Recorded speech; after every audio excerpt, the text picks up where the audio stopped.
प्रधानमंत्री नरेंद्र मोदी ने ट्राई के रजत जयंती समारोह में 5G टेस्ट बेड का किया शुभारंभ। कहा, देश को आत्मनिर्भर बनाने में महत्वपूर्ण कदम है 5G तकनीक।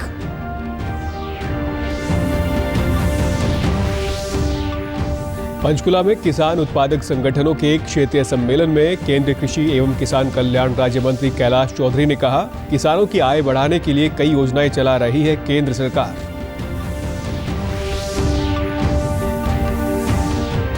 मुख्यमंत्री मनोहर लाल ने यमुनानगर में आयोजित कॉन्क्लेव में प्लाईवुड के उद्योगों के लिए की कई घोषणाएं। नया उद्योग लगाने पर मिलेगी सब्सिडी।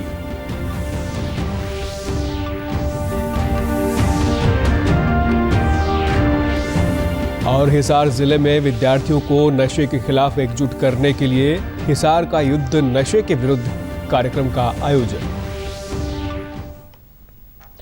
नमस्कार, मैं सुरेंद्र कुमार। अब समाचार विस्तार से। प्रधानमंत्री नरेंद्र मोदी ने IIT मद्रास के नेतृत्व में कुल 8 संस्थानों द्वारा बहुसंस्थान सहयोगी परियोजना के रूप में विकसित 5G टेस्ट बेड का शुभारंभ किया। प्रधानमंत्री ने कहा कि वर्तमान सरकार ने पिछले 8 वर्षों में विस्तार, सुधार, विनियमन, जवाबदेही और क्रांति लाने के पंचामृत के साथ दूरसंचार क्षेत्र में नई ऊर्जा का संचार किया है। प्रधानमंत्री ने कहा कि स्वदेशी 5G टेस्ट बेड उन्नत तकनीक देश को आत्मनिर्भर बनाने में महत्वपूर्ण कदम है। 25 साल पूरे किए हैं तब देश आजादी के अमृत काल में अगले 25 वर्षों के रोड मैप पर काम कर रहा है, नए लक्ष्य तय कर रहा है। थोड़ी देर पहले मुझे देश को अपना खुद से निर्मित 5G टेस्ट बेड राष्ट्र को समर्पित करने का अवसर मिला है। ये टेलीकॉम सेक्टर में क्रिटिकल और आधुनिक टेक्नोलॉजी की आत्मनिर्भरता की दिशा में एक अहम कदम है। प्रधानमंत्री ने भारतीय दूरसंचार विनियामक प्राधिकरण के रजत जयंती समारोह के उपलक्ष्य में डाक टिकट भी जारी किया। उन्होंने कहा कि आने वाले समय में 5G तकनीक से अर्थव्यवस्था में $450 बिलियन का योगदान होने वाला है।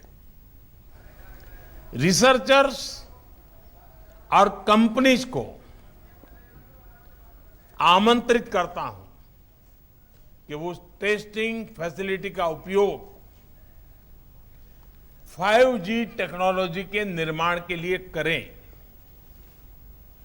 विशेष रूप से हमारे स्टार्टअप्स के लिए अपने प्रोडक्ट टेस्ट करने का ये बहुत बड़ा अवसर है। यही नहीं, 5GI के रूप में जो देश का अपना 5G स्टैंडर्ड बनाया गया है, वो देश के लिए बहुत गर्व की बात है। समुदाय आधारित व्यापार संगठनों और किसान उत्पादक संगठनों का क्षेत्रीय सम्मेलन पंचकुला में आयोजित किया गया। इस अवसर पर मुख्य अतिथि केंद्रीय कृषि एवं किसान कल्याण राज्य मंत्री कैलाश चौधरी ने कहा कि सरकार किसानों की आय बढ़ाने के लिए कई योजनाएं चला रही है। देश भर में 10,000 FPO बनाए जा रहे हैं। इसके लिए अलग से बजट का प्रावधान किया गया है। FPO के द्वारा किसान अपने लेबल के साथ अपनी फसल बेच सकता है। उड़ान दी तो ये कुल मिलाकर इसी दिशा में किसानों के लिए और भी कई स्कीम्स हैं जिनके द्वारा किसानों को लाभ मिल रहा है। प्राकृतिक खेती है, उसकी दिशा के अंदर भी प्राकृतिक खेती को बढ़ावा देने के लिए भी योजना बनी है जिसमें किसान को सपोर्ट भी मिलता है। इसी तरह से 10,000 FPO बनाए जा रहे हैं देश में कि किसान छोटे छोटे जो हमारे किसान हैं उन छोटे किसानों को अधिक लाभ हो और वो मार्केट से जुड़े। उसके लिए 10,000 FPO बनाए जा रहे हैं, फार्मर प्रोड्यूसर ऑर्गेनाइजेशन। उस FPO से वो किसान समूह बनाएगा। किसान उत्पादक संगठन के सदस्यों ने बताया कि कार्यक्रम में उन्हें सरकार द्वारा संगठनों को दी जा रही वित्तीय सहायता के बारे में महत्वपूर्ण जानकारी मिली है। उन्होंने बड़े अच्छे सुझाव दिए हैं, बताया भी FPO बारे में किसानों को ये फायदा भी, किसानों की दोगुनी आय कैसे करनी है उस बारे में हम किसानों को अपने 500 किसान जोड़ रखे हैं, आगे भी किसान। मुख्यमंत्री मनोहर लाल ने कल यमुनानगर में प्लाईवुड कॉन्क्लेव में बतौर मुख्य अतिथि शिरकत की। इस अवसर पर उन्होंने कहा कि हमारा लक्ष्य निर्यात को बढ़ावा देकर विदेशी मुद्रा को बचाना है। इसके लिए प्लाईवुड मार्केट को विश्व में पहचान दिलानी होगी। मुख्यमंत्री ने कहा कि जो उद्योगपति अपनी फैक्ट्री का माल निर्यात करेगा उसकी 2% मार्केट फीस वापस की जाएगी। प्रदेश के प्लाईवुड उद्योग अगर प्रदेशवासियों को रोजगार देंगे तो सरकार द्वारा 7 साल तक प्रति वर्ष 48,000 रुपये प्रति व्यक्ति उद्योगपति को वापस किया जाएगा। उन्होंने कहा कि प्लाईवुड का जो भी नया उद्योग लगाया जाएगा उसे 10 साल तक 1.5% सब्सिडी दी जाएगी। अपने बिजनेस में चाहे वो कम एक्सपोर्ट करें ज्यादा करें, लेकिन जो एक्सपोर्ट पोर्शन है उसके लिए भी freight assistance 1% of their export up to limit of 10 lakhs, ये 1 साल का है तो 1 साल में 1% का फ्रेट सब्सिडी ये आपको मिलेगी। उसकी कैपिंग होगी 10 लाख। एक विषय की चर्चा चलती है वो है मार्केट फीस की।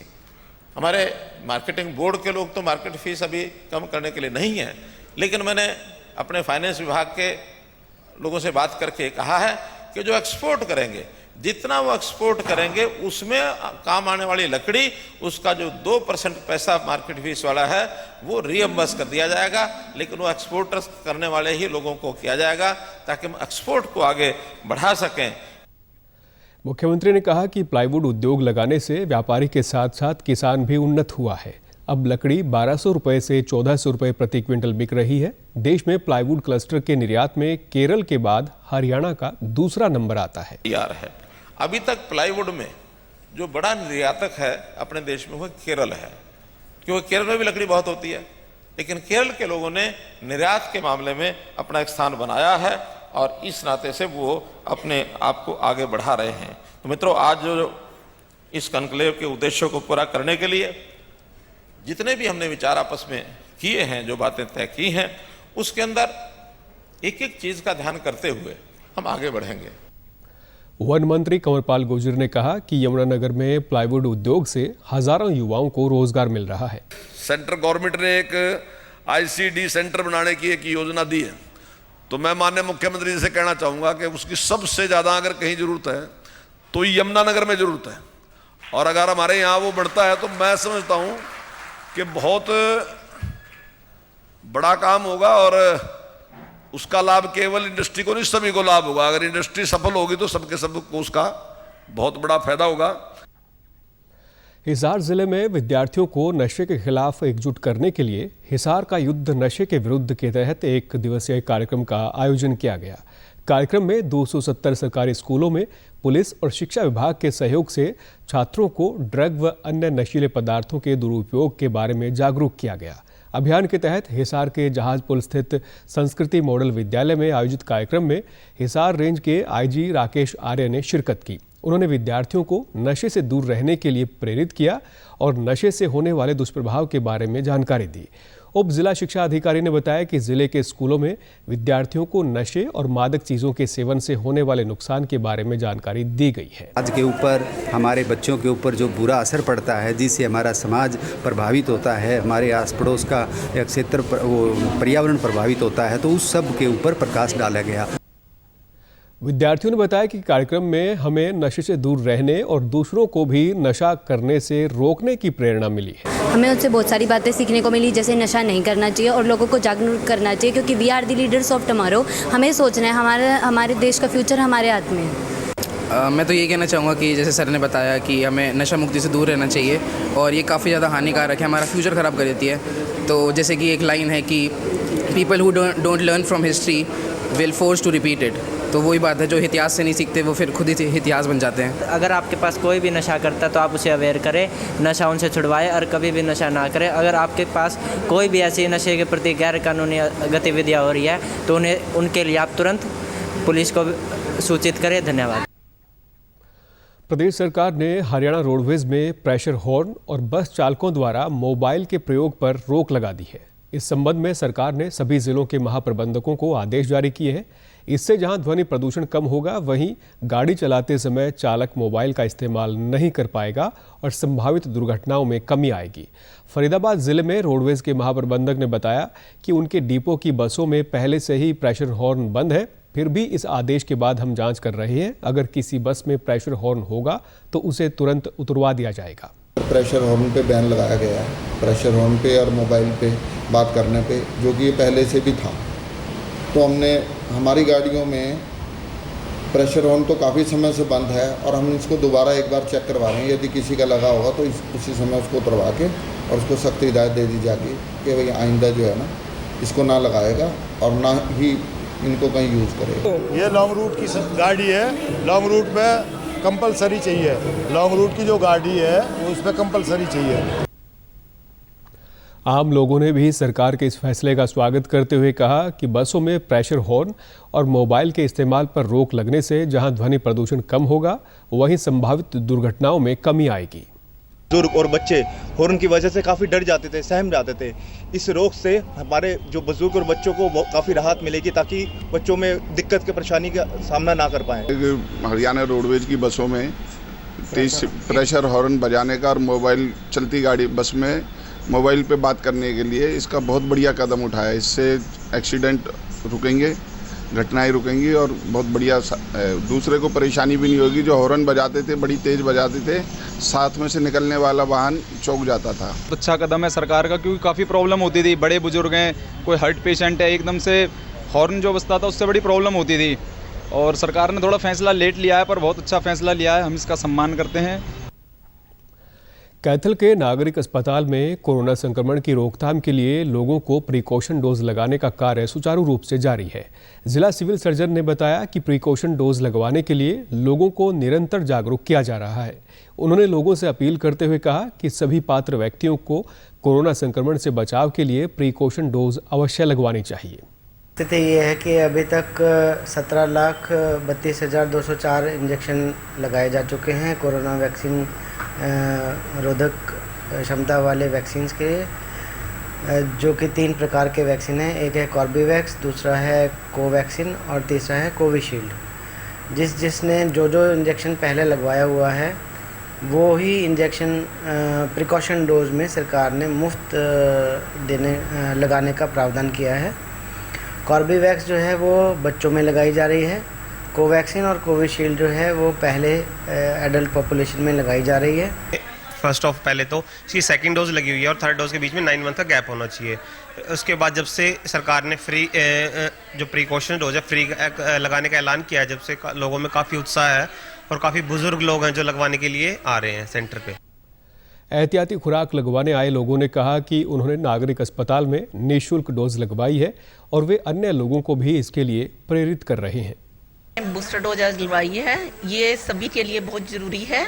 ये सरकार ने बहुत अच्छा काम कर रही है, इसकी वजह से सभी स्वस्थ रहेंगे। मैंने आज तीसरी डोज बूस्टर डोज लगवाई है। पहले मैंने 2 लगवा ली हैं और इससे मेरा शरीर बिल्कुल स्वस्थ है। मैं मोदी जी के लिए अब बहुत आभार प्रकट करती हूँ। तीसरी डोज लगवाई है और मैं इससे बहुत स्वस्थ हूँ और सब भी इससे तीसरी सब डोज लगवाएं, इससे सब स्वस्थ रहते हैं। इसमें मेरे को कोई नुकसान नहीं है। केंद्रीय रक्षा मंत्री राजनाथ सिंह ने भारतीय नौसेना के 2 फ्रंटलाइन युद्धपोतों INS सूरत और उदयगिरी को राष्ट्र को समर्पित किया। इस अवसर पर रक्षा मंत्री ने कहा कि आने वाले वर्षों में भारत न केवल देश में उपयोग के लिए पोत का निर्माण करेगा, बल्कि पूरी दुनिया की मांग को भी पूरा करेगा। उन्होंने कहा कि 2/3 तेल व्यापार, 1/3 कार्गो और भारत प्रशांत क्षेत्र में आधे से अधिक कंटेनर ट्रैफिक सहित अधिकांश अंतर्राष्ट्रीय व्यापार समुद्री मार्ग से किया जाता है। रक्षा मंत्री ने कहा कि इस क्षेत्र में सुरक्षित वातावरण और एक महत्वपूर्ण हितधारक होने के नाते भारत की जिम्मेदारी है कि इसमें अपना भी योगदान करे, जो एक मजबूत नौसैनिक अड्डे के निर्माण से ही संभव हो सकता है। आज जब MDSL द्वारा निर्मित INS उदयगिरी और INS सूरत की सफलतापूर्वक लॉन्चिंग हो रही है, तो इसमें कोई संदेह नहीं रह जाता है कि आने वाले समय में हम न केवल अपनी जरूरतों के लिए बल्कि दुनिया भर की जरूरतों के लिए भी शिप बिल्डिंग करेंगे। प्रदेश के मुख्य सचिव संजीव कौशल ने जिला उपायुक्तों के साथ वीडियो कॉन्फ्रेंसिंग के माध्यम से communication and connectivity infrastructure policy पर चर्चा की। उन्होंने लंबित टेलीकॉम टावर और OFC एप्लीकेशन को जल्द से जल्द निपटाने के निर्देश दिए। मुख्य सचिव ने कहा कि प्रदेश में टेलीकॉम टावर लगाने और ऑप्टिकल फाइबर केबल डालने को लेकर 2900 एप्लीकेशन को मंजूरी दी गई है। मुख्य सचिव ने कहा कि प्रदेश सरकार communication and mobile connectivity infrastructure बढ़ाने के लिए प्रतिबद्ध है। मुख्य सचिव ने कहा कि जिन भी जिलों में आज भी मोबाइल सिग्नल व इंटरनेट कनेक्टिविटी से जुड़ी कोई समस्या है, उन जिलों में तत्काल टेलीकॉम टावर लगवाए जाएंगे। अंत में इस बुलेटिन के मुख्य समाचार एक बार फिर। प्रधानमंत्री नरेंद्र मोदी ने ट्राई के रजत जयंती समारोह में 5G टेस्ट बेड का किया शुभारंभ। कहा, देश को आत्मनिर्भर बनाने में महत्वपूर्ण कदम है 5G तकनीक।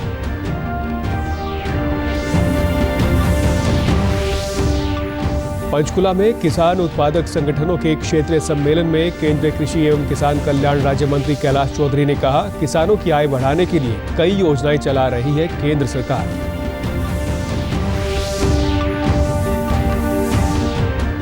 मुख्यमंत्री मनोहर लाल ने यमुनानगर में आयोजित कॉन्क्लेव में प्लाईवुड के उद्योगों के लिए की कई घोषणाएं। नया उद्योग लगाने पर मिलेगी सब्सिडी।